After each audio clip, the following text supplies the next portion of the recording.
Hello everybody, I hope you're having a wonderful day, and today I would like to share with you guys my final thoughts on the CMB Made Knives Predator. This knife I purchased for the purpose of review from White Mountain Knives. There are there are 5 color variants. I'm actually pulling some information off of the online site right now. 4 different colorways. So what we got here is a sick budget knife that is coming under $100. It's actually 70 bucks. This is a lot of knife for $70. It's pretty sweet, and a handful of YouTubers out there have little 10% discount codes. Use it, even better. Why not? So the variant that I got, it is a black stonewash with smooth white G10. There is another one, black stonewash and green micarta. Looking at the options now, I think I should have actually gone with the green micarta, and I'll let you guys know why in a second. Black wash with red micarta, a satin finish. It's actually, so there's another one that's actually dual tone.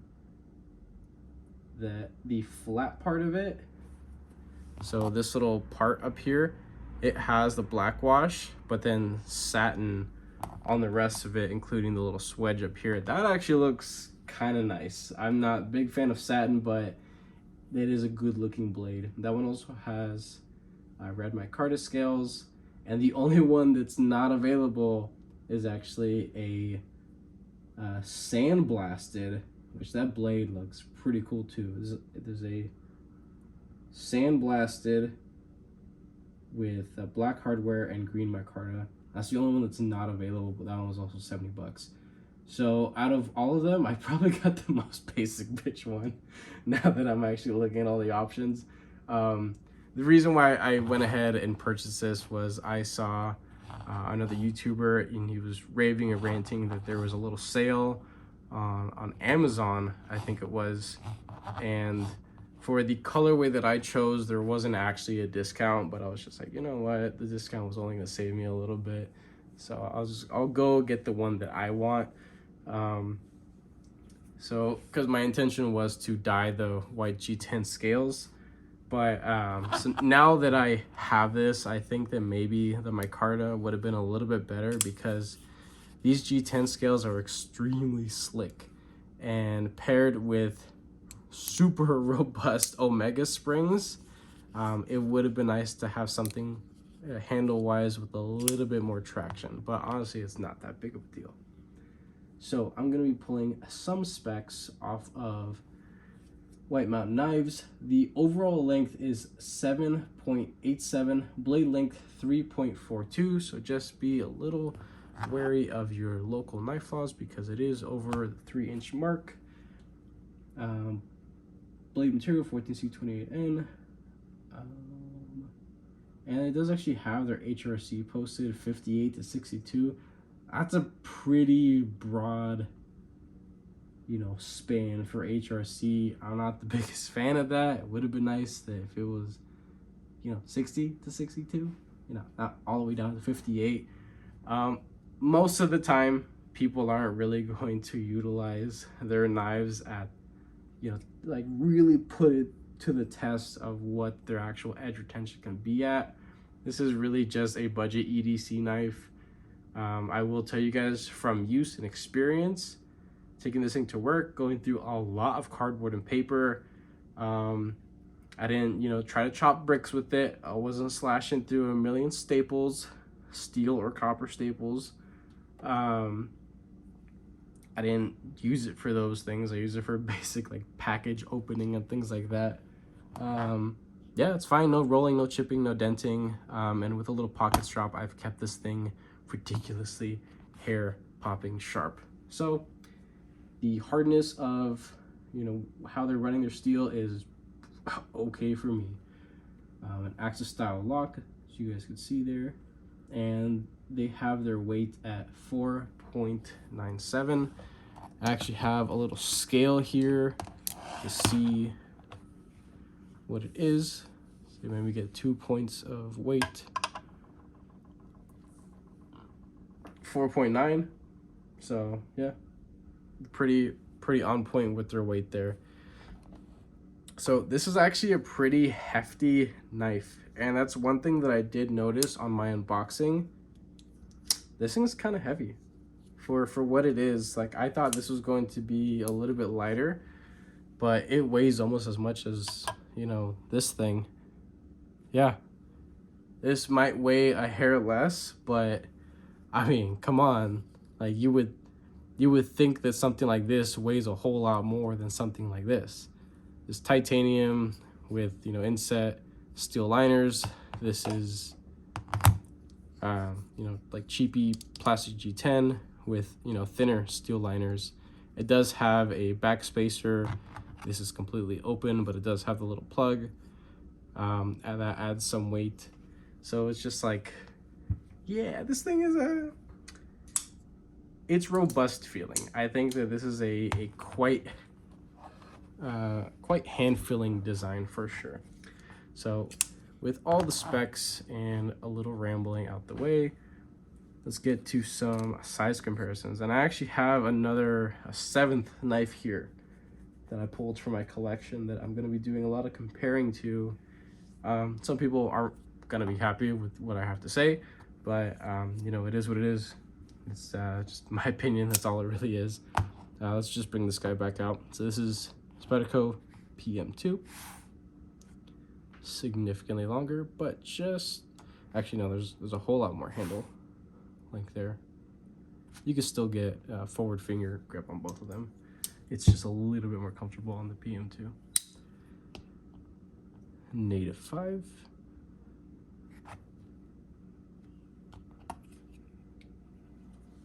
Let's do some Benchmades.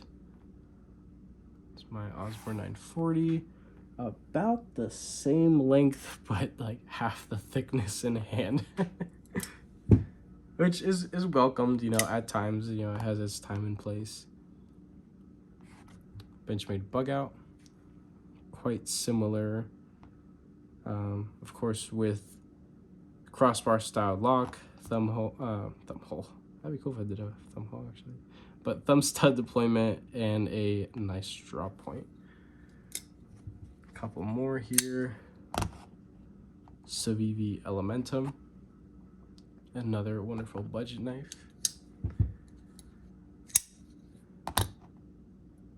And last but not least, Demco 8020.5. So you get a little bit more handle length with the 8020.5. Nothing too crazy, but there's a whole lot more usable blade length to that. So, and the knife that I'm going to be doing a lot of comparing to is actually my Doug Ritter RSK MKG2 special edition limited edition in Magna Cut and carbon fiber. I gotta come up with a name for this thing, like an actual name, and maybe Doug Ritter will actually, you know, keep it. That'd be cool. I wouldn't care for any promoting or anything like that, but yeah, these guys are quite similar, and while some people may not completely agree with what I have to say, I think that the Predator is a beater RSK. This thing, mainly talking about the blade shape, while they look quite similar on the surface, when you look at them, one right above the other, the point, let's see if I can get them lined up a little bit. Right about there. The point of the Predator comes down just a hair. So the edge is resting on my thumb there. It's all matched down there. The actual tip of the Predator comes down just a little bit. And for me, that tiny little bit has made a huge difference in my place of work. I essentially use all my knives as box cutters, right? I'm scoring plastic, removing it from cardboard sleeves, things like that, cutting open packages. Behind the edge thickness, I don't know what that is, but you know, using the little finger test, they feel quite the same, honestly. So it could only be the hair bit of a difference. So I'm not really so much talking about how they perform. You know, here you have 14C, and this is magnet cut. It's a galaxies of a difference, right?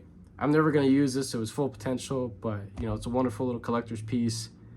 And this thing is an absolute beater of a knife that you could really use.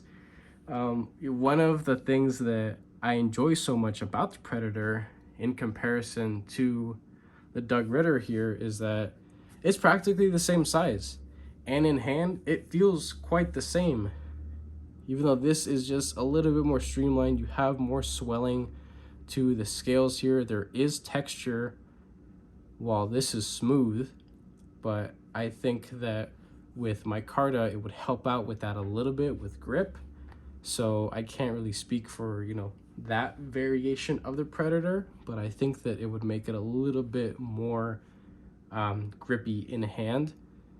The stud deployment is about in the same position, but the Doug Ritter has this little collar around the actual screw, and that is the stud itself, really, making it a lot larger.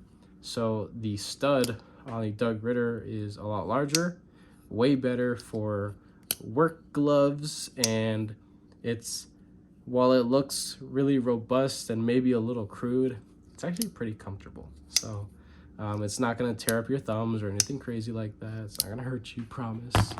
And these are just basic, typical thumb studs that you would see on stuff from like Monterey Bay Knives or a Bug Out. So here I have, you know, these are Bug Out thumb studs. These are actually titanium ones, so they're not typical Bug Out. But if you look at them, these ones, they stick out just a little bit more, obviously to accommodate for the actual thickness of the knife itself.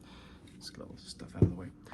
But between the two, I would say that this, of course, this costs more than a typical Doug Ritter Hogue, the full size that you can purchase right now. Those ones are in, you know, different variations of G10 scales with the same beautiful texturing milling pattern to the scales, and those come in 20 CV. 20 CV, depending on how well it's treated, I'm pretty sure even at the lower end, it's probably going to perform better than the 14C here. But there's also a huge price difference. Off the top of my head, I can't remember what the base ones of this come at. Maybe like 125. This is still, you know, 70 bucks. In my opinion, this is a lot of knife for 70 bucks. Another little cool factor is that this has bearings. This is on washers. There are benefits to the two. There are downsides to the two. This has crazy, super loosey-goosey, flippy action, right? And you would think, oh, there's got to be a whole lot of blade play to that. No, solid as a rock. You have the contact point of this decent little backspacer, but also you have the actual crossbar lock there that it makes contact with. It is nice and snappy. I would take off the side scale to show you the thickness of the actual Omega spring, but just for example, this is the spare new Omega spring that Hogue sent me when I busted my my left Omega spring, so that's why I have a right one left over. These are very thin and very flimsy, absolutely cheap. Whatever Omega springs they are using on this, I kid you not, are about like twice the thickness, and that definitely shows in how much force you need to put to actually engage that crossbar style lock. This thing is a whole lot snappier. It took me a second to get the timing there, but yeah, this thing is way snappier than this is. And so not just talking about action, I'm talking about how solid it feels in hand. So now I have, you know, decent Omega springs in here. You know, they were sent to me. They weren't purchased aftermarket. They were sent to me directly by Hogue. And they feel really cheap. I wish that this knife that is $210, I wish that this knife felt like this $70 knife. Because it would play the part. It would fit the bill. It would make sense. This doesn't make sense in comparison to this. The action just, it doesn't. You would think that they'd be like flipped. This being a cheap knife, a cheap budget Chinese made knife should have, you know, shitty cheap springs. No, the American made $210 knife actually has the cheapy shitty springs that within 3 months of light use, you know, what I use this knife for is light use in comparison to what people who, if you guys follow Hogue and Doug Ritter, you guys you know, can see all the times that Doug Ritter reposts people that post, you know, his wonderful design, you know, the mini included. I'm talking about like real workers, not stuff that I do. What I do doesn't compare to what some of these people actually put their knives through. But they don't know that action like this exists. Strength and solidity coming from a Chinese company like this exists. So I love both these knives. This is a budget keeper as far as I know now. And while I love my Doug Ritter Hogue because of, you know, all the cool factor and stuff, it is a gorgeous knife to look at. It's a really good looking knife. Love the finish. I love how it feels in hand. Even choked up, it's sweet. The same thing with this. And honestly, like, I'd rather trash this knife than this one, but I would feel just as confident, honestly. So maybe if you don't have the cash to splurge on a base one of one of these, again, they're probably like $125 or something like that, and you don't really care about things being made in the US, and there's nothing wrong with that, right? It's always nice to, you know, support local companies and US brands, and that's awesome. But if you want something that can really stand up to that knife, it's gonna be this. You know, you have there are a couple little downsides. You have when it comes to actually taking this thing apart, T8 captured pivot, right? Just access from the one side, and the tooling, by the way, on all this is actually pretty nice. It's deep enough to where all my bits got a pretty good purchase when I came to take this thing apart.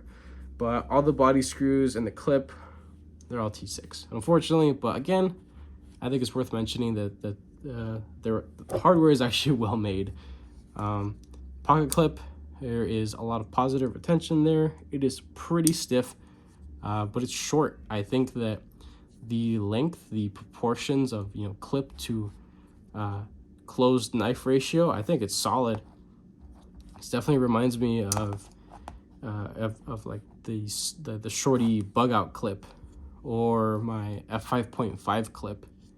It's just as good.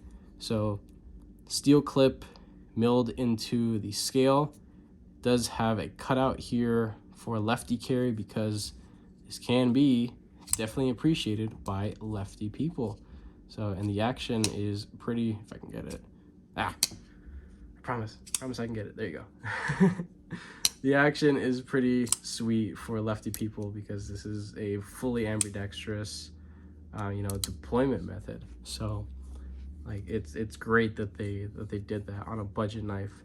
That's something that you don't see. There are knives, like I literally just reviewed this. This is $100 on White Mountain Knives, but $125 if you buy direct from their website. Where's the two little lines that could have been milled for lefty carry? And I understand this is a liner lock, but you know what? Lefties can get by with a liner lock just fine. A little weird, but it works. You know, it limits, you know, the knife and the design to, you know, people, you know, right hand dominant.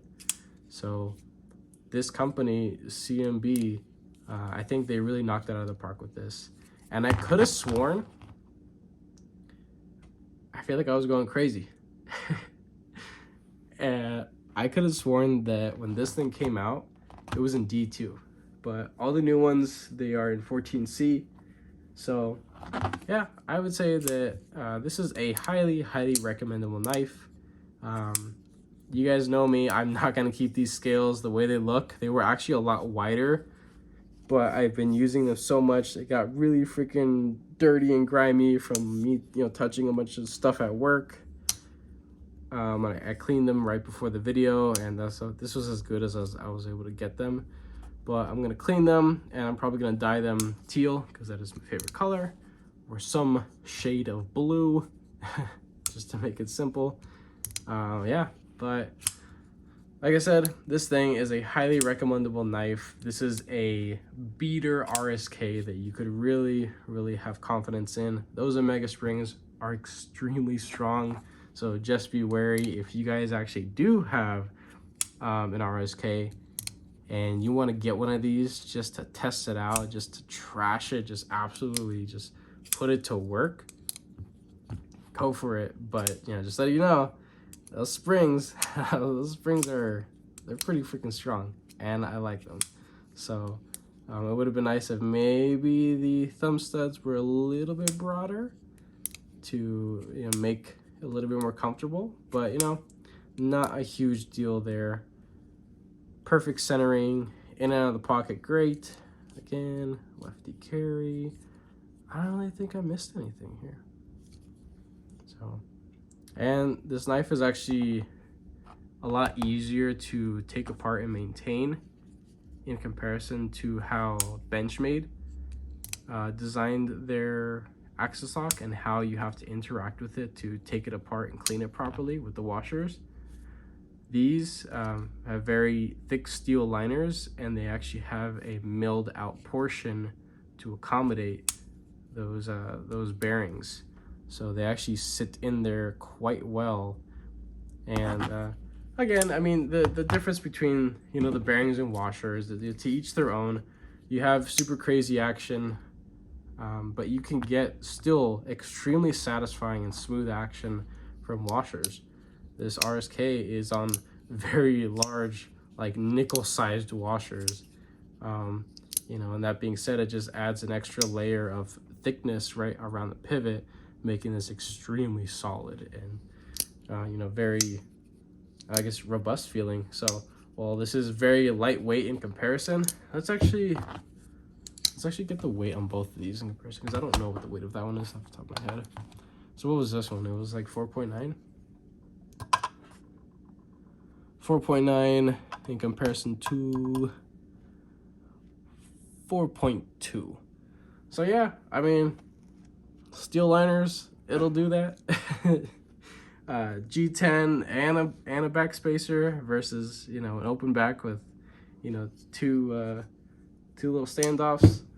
So I mean, there's that. I don't know how much the G10 ones weigh. I'm pretty sure the carbon fiber ones weigh a little bit less because of, you know, the material. But I'll get that out of the way. So with all that being said, this is a highly recommendable model. If you guys want to have something a little bit grippier, there is the micarta ones available. Looking back, like I said, I probably would have gotten that green micarta with the blacked out everything else. But I'm happy with my purchase. I think you guys would actually be happy if you guys have been considering this, or if this is in your bucket list or possibly currently in your wish list. Go for it. I think you guys will be pleasantly surprised, and use it. You know, beat the shit out of it. Really put it to use. It's a wonderful blade shape, and it's just the axis lock, when done right, and in my opinion this is done extremely well. This thing's a killer knife. It really is. CMB made knives. You guys, this thing's sweet. This thing's pretty cool. So I will be linking down what I can in the description. With that being said, go ahead and like this video if you did actually enjoy it. If you guys aren't subscribed, go ahead and subscribe, because I have plenty more content coming out. And have a wonderful day.